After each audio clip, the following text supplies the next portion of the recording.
divided, but there shall be in it of the strength of the iron. The kingdom shall be divided, and we're seeing that in the news today. A good example is Greece. All right? A good example is Greece. A good example, like you mentioned earlier, is the pigs, which is an acronym for Portugal, Italy, Ireland, Greece, and Spain. Yep. Yeah, there's a difference of opinion from those nations about the euro. Okay? Yeah. I'm sorry. Go ahead. No, because you also have European nations that are strong monetarily. You have European nations that are weak monetarily. Yeah, Germany. Like you have Germany, which is one of the top forces in the economy. But what's happening is, as these nations are crumbling, a big burden is falling on them. So their stuff is not holding up too good. You have Sweden and other European nations that are strong economically. Yeah, Sweden, Germany. Yeah, you know, England. You know, so you have that would be considered the iron. Right. Which Great Britain or England is not even under the euro; they're under the pound, man, Check that and out. the sterling. They know the deal, man. Come. But that's what the apostles reading out of is prophecy that's taking place right now. So we're in the time of the feet. 10 toes. Right. Of the feet. It doesn't even say 10 toes. If you look at it, it just says the feet. Right. The feet of it. You know. Right. Which Part iron and part miry clay. The miry clay would be Greece, Spain, Portugal, Ireland, pigs. And those are the ones that's been the main ones that's been in trouble economically. And that reminds us of what Yahushua said: a house divided against itself shall not stand. So that's more proof that the so-called white man is getting ready to be taken down. Okay?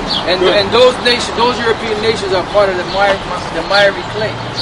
Right? It says, and whereas thou sawest the feet and toes. And by the way, that's Rome all over again, because the EU, correct me if I'm wrong, the EU was established by a treaty called the Treaty of Rome. Right. Check that out.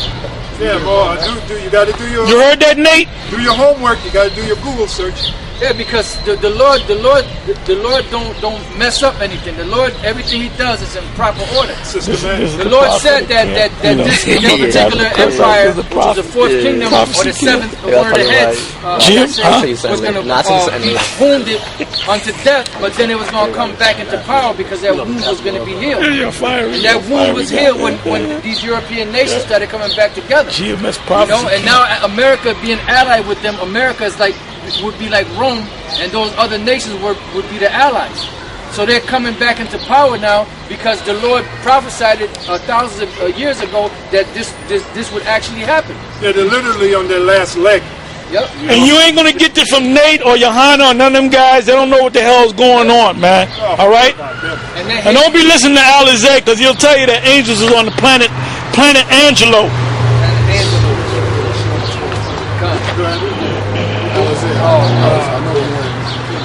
Oh, you saw it? You are? I listened to the whole thing, man. Just I don't want to turn it off, but I said let me keep listening, man. You know. All right, back at Daniel. Which if he, because Elder Todd did that, so if he stuck to what Elder Todd taught, he would be breaking it down correctly. But we know you got too much pride for that. Somehow you got to interject something to show how deep you are, how spiritually endowed you are. Yeah, Polite had you on that roll, man, and you couldn't stop. Now you know you was wrong when you said that, man. You know you fucked up. With your long ponytail because you're taking that never-ending Nazarite vow. Yeah. You know? Even on the Passover. Go ahead. Daniel 2:41.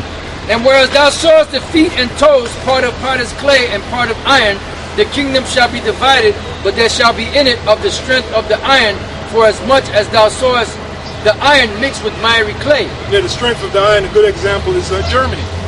Our rock-solid Germany's economy. Switzerland's another example. And the Germans have always been, their economy has always been, because the Germans are the smartest of all the so-called white people. And they put out damn good products. Yeah. Okay? Hey, well, that's why them so-called Jews declared war on Germany. Exactly. And it was the so-called Jews that declared war on Germany. Through this guy, Churchill. Yeah. He declared war on, I forget the statement that he made. He made a statement concerning concerning Germany, and basically we have documents that it was not German that declared war on the world.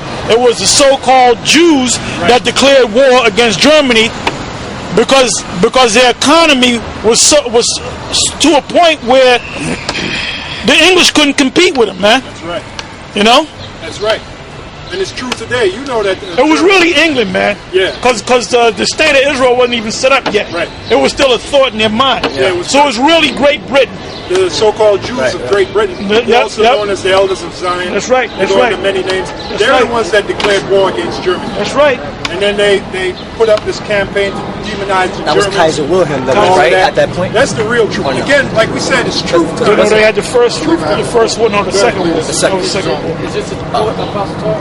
Go ahead. It says, you must understand, Who's this saying? Winston Churchill, you must understand that this war is not against Hitler or National Socialism, but against the strength of the German people.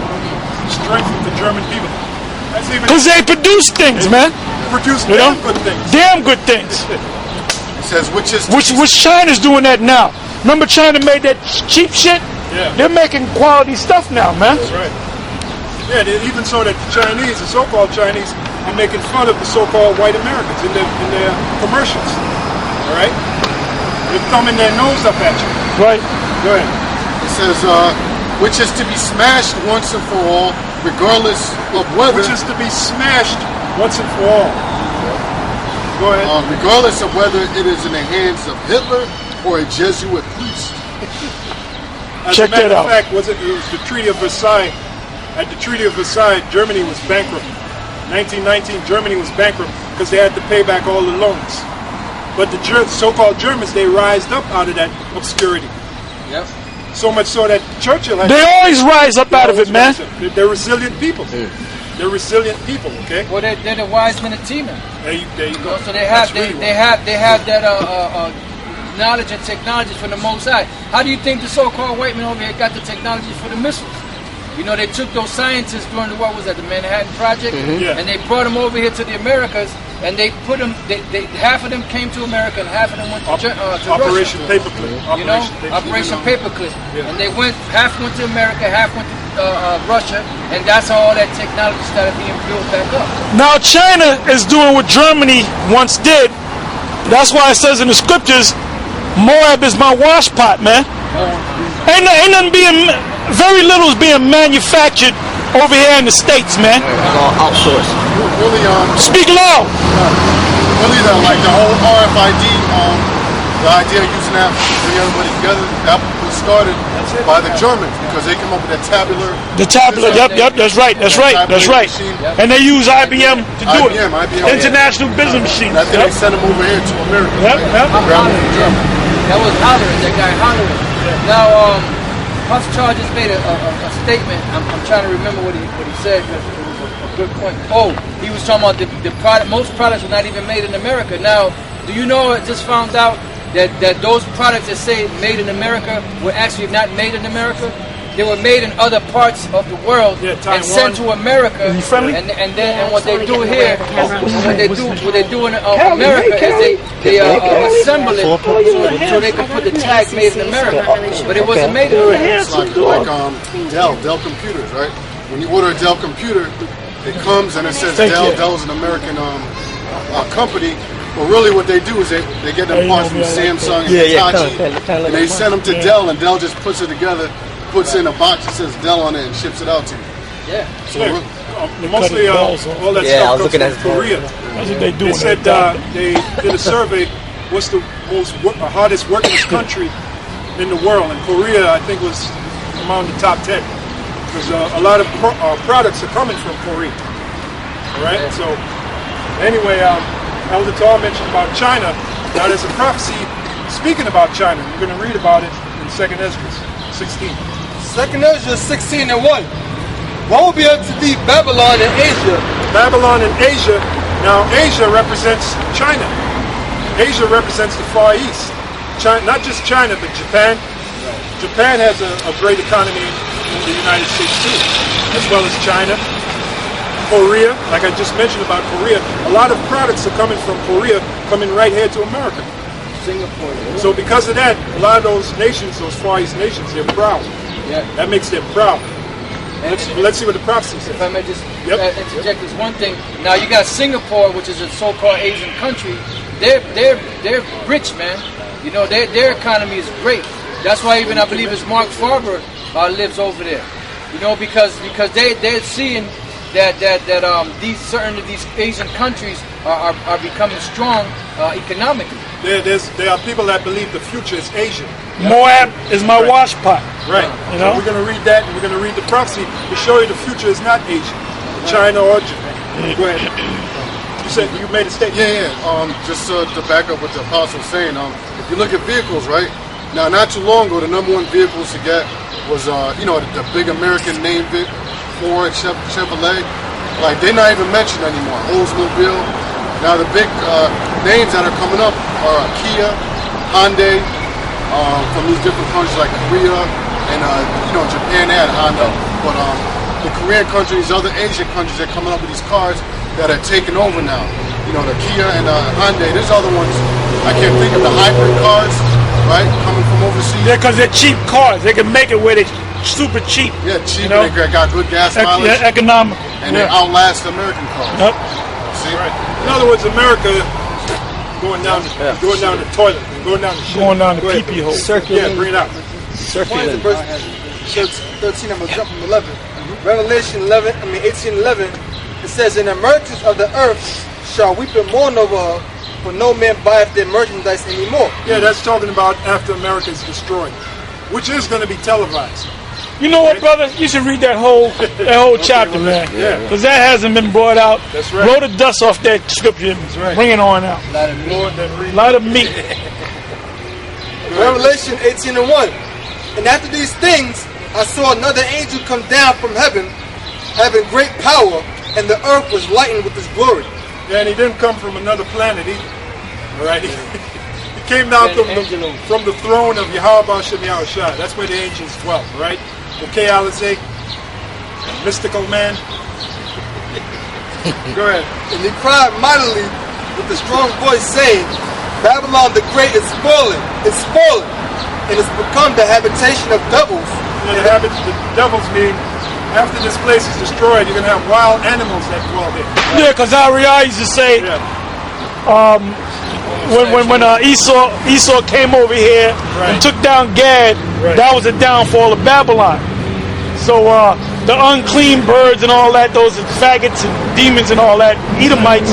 Nah, that's talking about after the missiles was shot on the so-called U.S., which is Babylon the Great, and that's after the smoke cleared, and that's what John saw. So in the vision, the Apostle John saw. Right. Those are wild animals inhabiting the desert-like creatures. Because go to Isaiah 34 and 16. That's the reference. Matter of fact, go to Isaiah 34 1, read down to 5, and then jump down. That's right. Jump around like the house of pain. Precept upon precept. Isaiah chapter 34 verse 1. "Come near, ye nations, to hear, and hearken, ye people. Let the earth hear, and all that is therein." Now, we're not just out here to speak to the elect of Israel or all of Israel. It goes further than that, man. That's right. We're here to speak to the nations, pursuant to Jeremiah 1. That's right. We're here to tell Esau. The reason why we know that the so-called white man are the Edomites, because we got to tell them you the Edomites, man. You got to tell them. The Chinese are the Moabites, and so forth and so on. The Africans are Hamites. That's why you got simple-ass niggas that think that their line goes back to Ham, man. Yeah, we're the Lord's mouthpiece. Right? Go ahead. It says, "The world and all things that come forth of it. For the indignation of the Lord is upon all nations, and his fury upon all their armies. He hath utterly destroyed them. He hath delivered them to the slaughter." Yeah, and that's one of the reasons why the Lord is coming back. The Lord is coming back for salvation, but also destruction. That's right. The Lord himself is going to be doing some of the fighting. Okay, from those chariots. He's going to be zapping people. This is that war in heaven. "Their slain also shall be cast out, and their stink shall come up out of their carcasses, and the mountains shall be melted with their blood. And let me say this. You're going to have a mountain of dead bodies. And guess who's going to bury those bodies? Not us. We ain't going to bury shit. Them international banking families who are going to survive the nuclear destruction. No, we're going to have Nate do it too, because he did it. And when the World Trade Center went down, he was down there rummaging through them dead bodies. So he's an expert on that. So we're going to have him lead them Edomites, man. That's right. You're going to be the commander over them Edomites, taking them bodies and shit. That's even if he's an Israelite. You used to that smell, brother. They would have told the commander would have told me how you got to go and rummage through them dead bodies. That's the day that I would have quit the force, man. Hey, well, if he's a Hamite, which was you're gonna be. Hey man, I had that resignation letter ready in my fucking pocket, my breast pocket. Here you go. That's right. Hey, if you're a Hamite, Nate, you're gonna be burying those bodies too. All right, but hey man, he could be an Israelite. We still gonna make him bury them bodies, man. But the point is, like the apostle is reading, you're gonna have a mountain of dead bodies. Just going into the future, the first job of those banking elite that are gonna survive the destruction, their first job is gonna be burying those bodies. Right. Pursuant to Ezekiel, what's that? Ezekiel the 39th chapter. Hey, well, if it was left up to me, Nate'd be burying them bodies too. Go ahead, brother. It says, and all the hosts of heaven shall be dissolved, and the heavens shall be rolled together as a scroll. Yeah, that's the nuclear mushroom cloud. All right? Go ahead. And all their hosts shall fall down, as a leaf falleth off from the vine, and as a falling fig from the fig tree. You know, after the nuclear destruction, there's going to be very few people on the planet Earth. All right? Which is beautiful, man. You know, Elder Ramla brought out the fact that you have all these people here right now because they're here for judgment. Right. You know, there's too many people on the planet Earth. That's true. But they're here for judgment. That's why there's so many people. Now, post-nuclear destruction, you ain't going to have that many people on the planet, which makes the Earth like a beautiful wilderness to enjoy. A man shall be more precious than fine gold. Exactly. And you know, from 1800 to now, about 200 years, the planet went from 1 billion people to 7 billion. That's right. You know? So there are people that are saying there's too many people on the planet Earth. They're right. That's why the Lord is going to do something called thinning the herd. And that's the nuclear. That's it, baby. That's the nuclear destruction, man. Get rid of these. See, the nuclear faggots. destruction, it serves so many purposes. You know, it's just like the perfect like weapon. All right? It cleanses the earth. Okay? It cleanses the earth. It minimizes the people, thins out the herd. It scares the shit out of them. Go ahead, bro. I think if you look up the word, I think it's brimstone.